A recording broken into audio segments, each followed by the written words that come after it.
Richard Hunter for 105.3 The Fan and CBSDFW.com inside the Throwdown Training Center with UFC welterweight Dan the Outlaw Hardy. Just wrapped up a sparring session. Dan, I see them carting the other fella out on a stretcher. Things must have gone pretty well.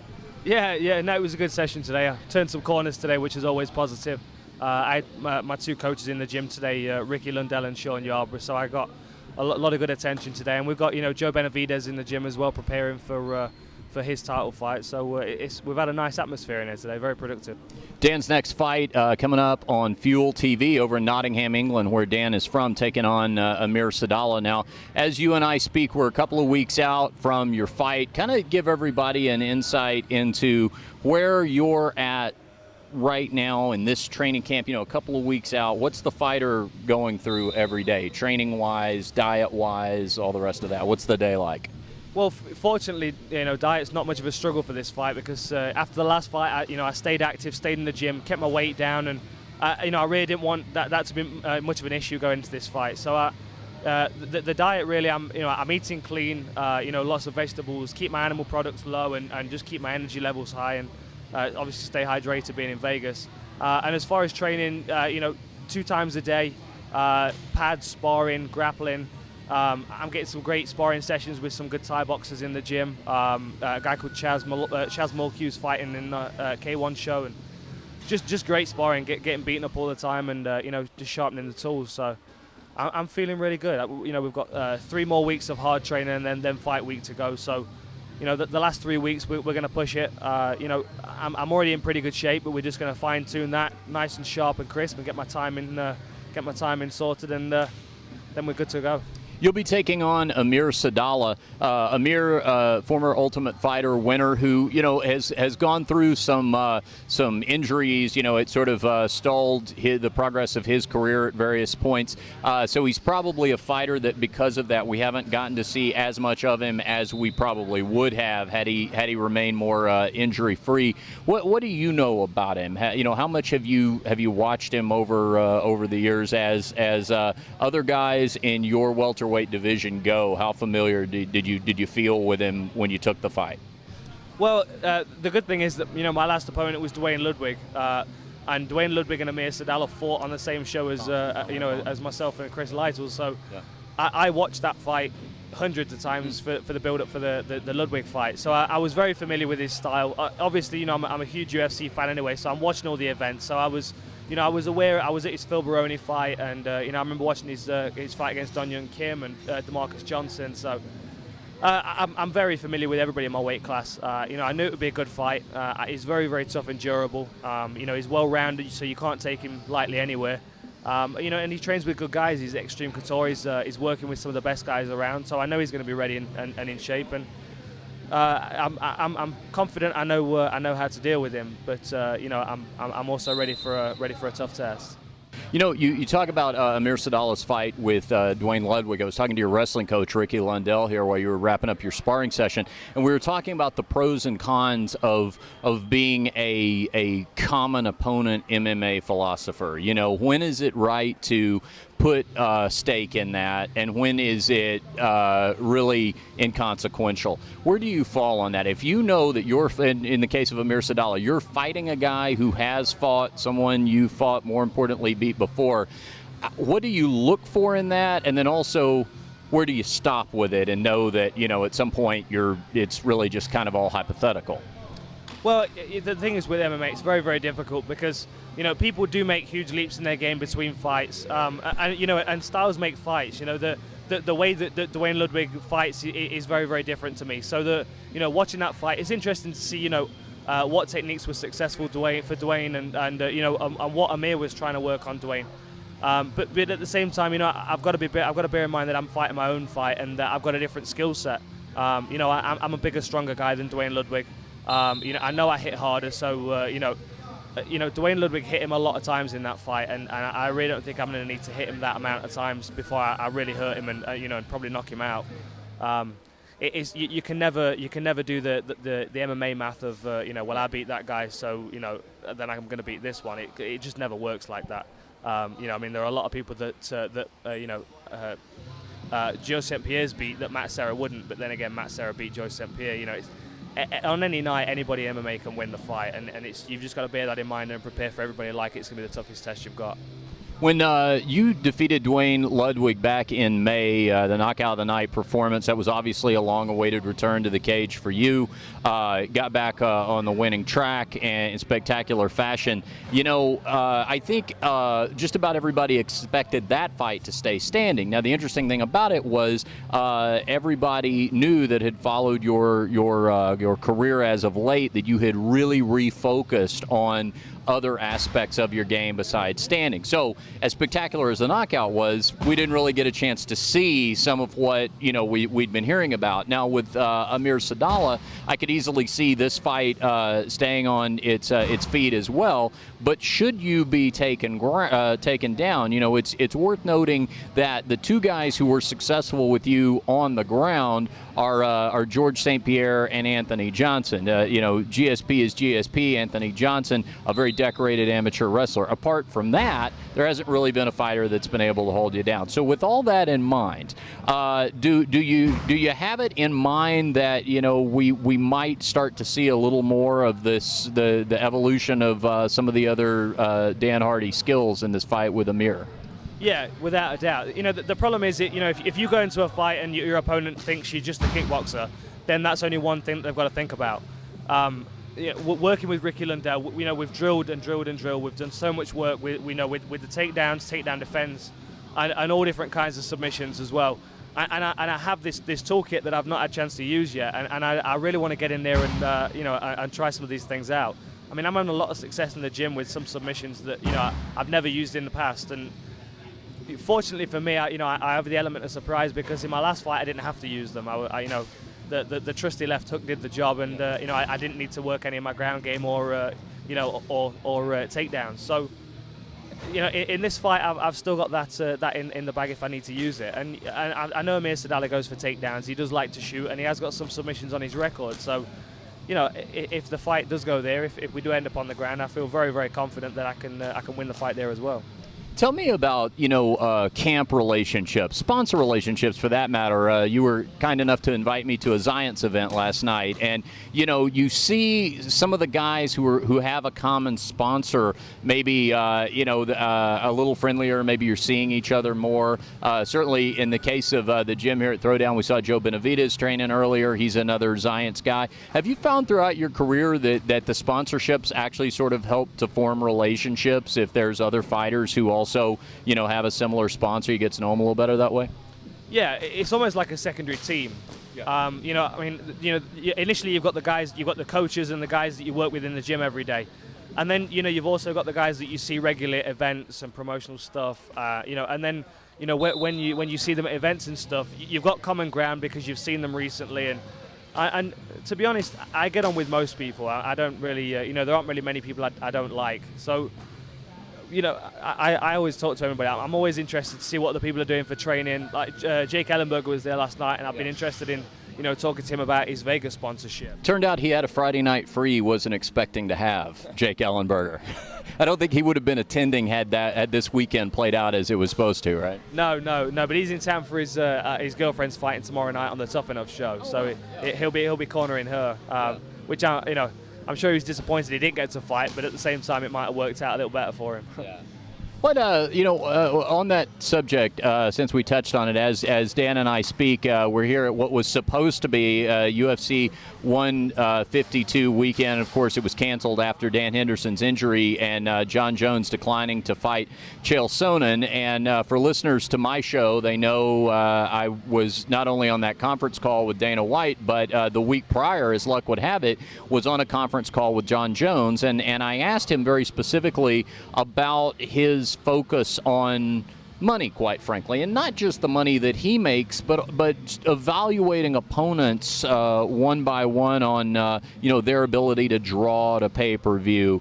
You know, as a guy who's been in the UFC for quite a while now, Dan, and obviously a professional fighter long before that, you know, what's your take, first of all, on the cancellation of the weekend? Secondly, you know, the concept of a fighter, a champion declining a fight. He got a lot of heat from that, doing that from a lot of the other fighters, with almost no exception. You know, what are your thoughts when you see an unprecedented situation like that happen in the UFC? Well, you know, from a fan perspective, I was disappointed that the show was cancelled. I mean, I don't know the ins and outs of it, but I think you know, I think it was a bad move by the UFC to put a lot of stock in one fight. You know, and I think there were other fighters on that card that you know that could have been sold as potential main events. The problem is, you know, we might not have had as much star power on the lower part of the card, but those guys had trained for a fight and they wanted to fight, and there were fans coming into town that were, you know, they would have gone to the event. They would have been disappointed if John Jones wasn't fighting, but they would have still gone to the event. As a fan, I was disappointed that the event was cancelled. I didn't really think it needed to happen. But you know, on the other side, as John Jones as the champion, I don't think he needs to take a fight on 8 days' notice. I mean, you know, I think there were better options than just not fighting at all. You know, he could have said, you know, 3 rounds, no title on the line. You know, it could have obviously, you know, an automatic rematch would have been written into a contract, I would imagine. You know, an out of shape Chael Sonnen really, you know, should have been, you know, a comfortable fight for him. You know, coming off a loss, coming out of his weight class to fight, and you know, and not coming from you know, an 8-week, 10-week training camp as well, like John Jones has had. So it was disappointing. I can't put the blame on John Jones because obviously, you know, he has to think of himself, and it's not his responsibility to be concerned about the rest of the guys on the card. Other fighters may have handled it differently, but you know, John Jones has to do what's right for him. And obviously, you know, with him picking up the new Nike sponsorship as well, his first fight in his new brand, and you know, he didn't want to take a risky fight for not a lot of value, and really that's what Chael Sonnen was. Do you think maybe we're at an interesting growing stage of the sport, and this is not particularly pertaining to him, but more just the new way? You know, my analysis of it, Dan, was that, you know, used to this wasn't a problem in the UFC because there were 6 events a year.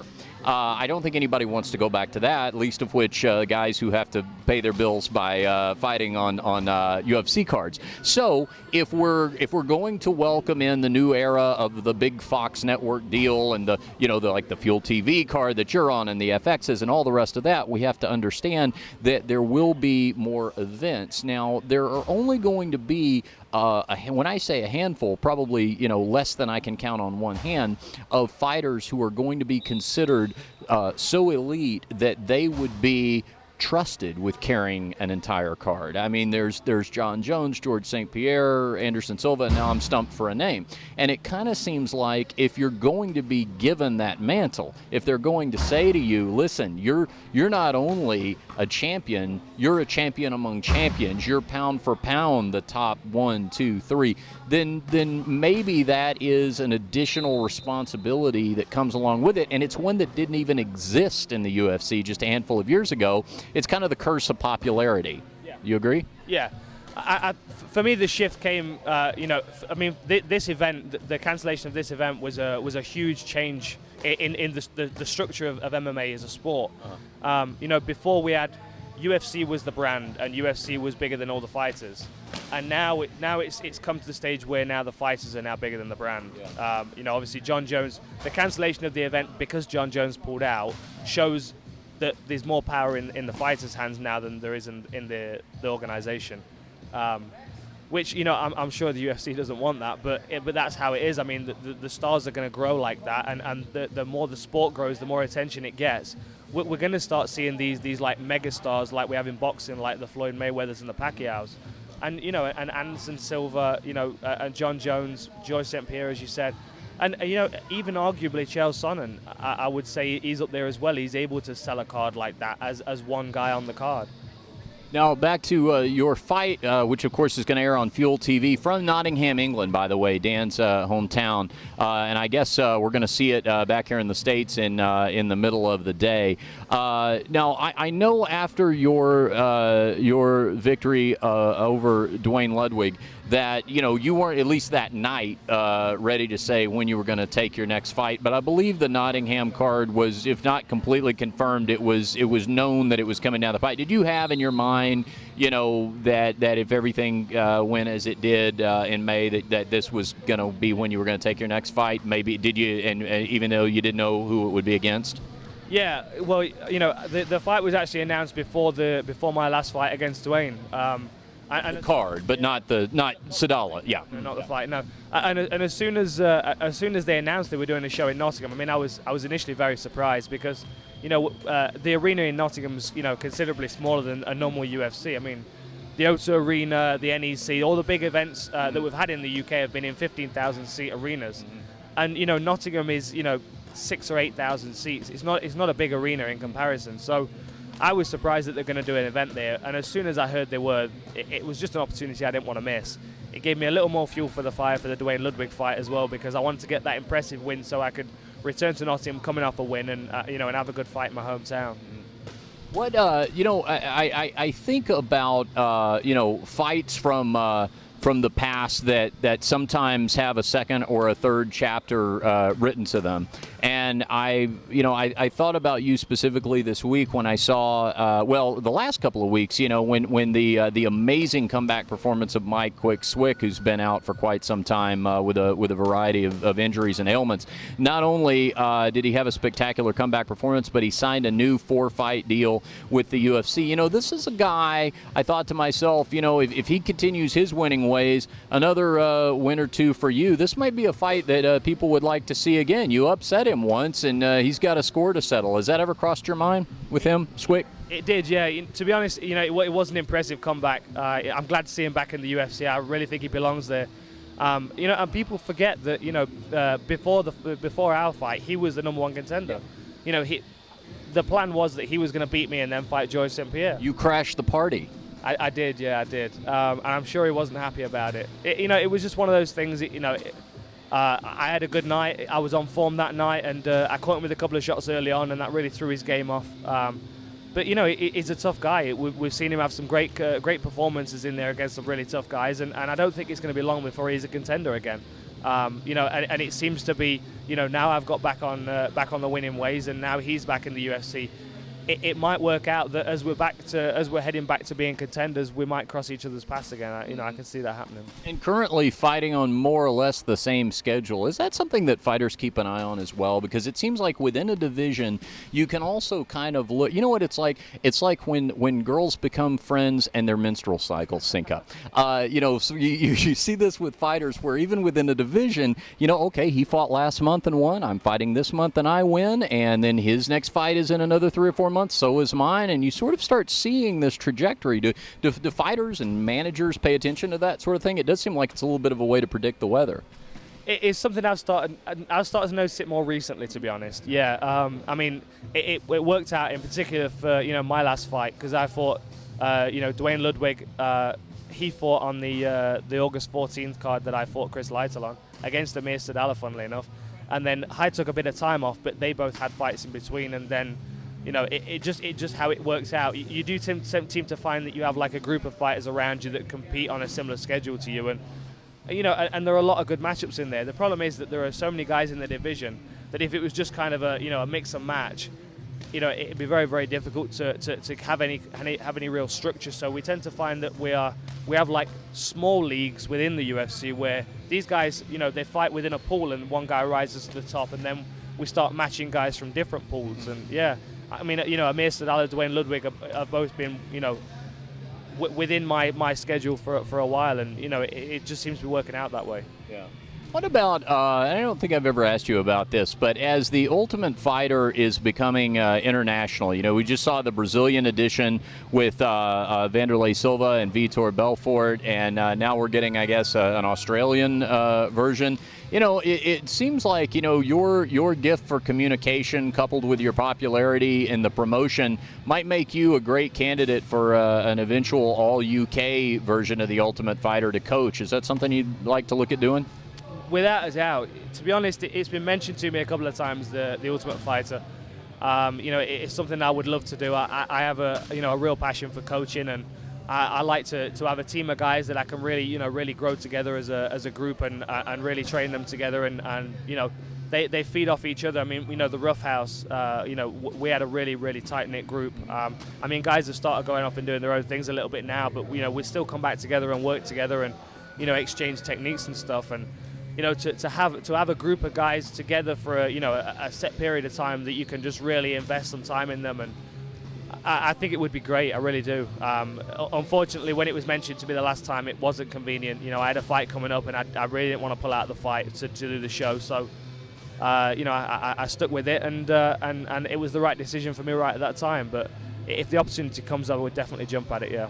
And finally, we need to plug Dan's new line of merchandise, the Outlaw Army clothing line that you can find at danhardymma.com. I'll tell you what I like about this clothing line is zero douchebag factor. And that is difficult to find sometimes in MMA-related clothing. So this is a fairly new line for you. It's got a really cool, distinctive look to it. So tell me a little bit about what went into the planning of that. I think you know what I'm talking about in terms of a lot of what we typically see. So, probably not surprisingly, you tend to be a little against the grain when it comes to lifestyle and society in general, so maybe it's no surprise that your t-shirt might be that way as well, but give us a little insight into branching out into the world of fashion design as you have. Well, it's something I've been thinking about doing for a while. It kind of grew from Twitter, to be honest. I have the people that follow me on Twitter, about 155,000 people, I think, and that's the Outlaw Army, and I have no ownership over it. We have no ownership over each other. We are a group of people that all have a similar interest, and we like the sport. We have good discussions about politics and religion and all different kinds of things. And I wanted it to be a brand that people could wear and not feel like they're wearing it to represent a particular person, but they're representing that group in society that they belong to. And the douchebag factor was something I was very, very cautious of. I didn't want any gnarly prints and stuff. And the thing is, when you wear a t-shirt, you cast in a vote, and that's the most important thing, Something, I didn't mean to interrupt you, but that is something, and I don't know if that's your quote, but it's something that you said, and, full disclosure, everybody knows on the show, my long-standing feud and disdain for Michael Vick because of my dog Mel, who was adopted, rescued from Michael Vick, and so forth. And, that's something that you said in relation to denouncing Vick's new clothing line. I don't know if that's your quote, but let me tell you, I think it's so right on, because it isn't just a t-shirt. It's I'm wearing the old CBGB's logo today because I had some great nights there. It was great music, and it says something about the music that you like, or like you said, what you endorse. So just to pick up on what you just said, talk about that for a second, because you do cast a vote every day, not only in the way that you speak and choices that you make, but it is about the clothing you wear, and people don't think a lot of times what's behind a corporate logo. They need to research where those where the shirts are made. Who is at the top of that corporate food chain making decisions. It really is very important. So you're saying with wearing a logo, you're casting a vote, and the same is the case with the Outlaw Army. Yeah, it's entirely true. Regardless of every time you take $1 out of your wallet and you spend it on something, even if it's a pack of gum or a drink. There are brands that I don't purchase. I refuse to purchase because I know about that corporation, I know about that company, and I know their ethics, and I don't agree with their ethics. And and even going in and buying a can of a soda.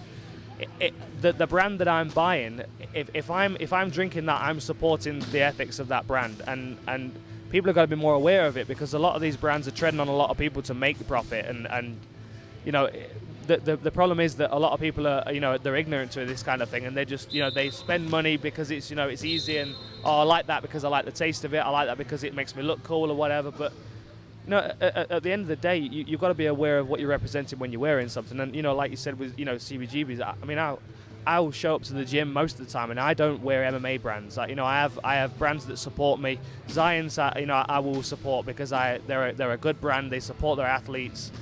Fear the Fighter is another brand that I've just started working with, and but I'm very specific who I work with. I will turn a sponsor down if and I do regularly. Yeah. There are sponsors, and I'm not going to mention names, but there are sponsors that I have turned down that I will not work with because I don't like the company or their ethics. Yeah.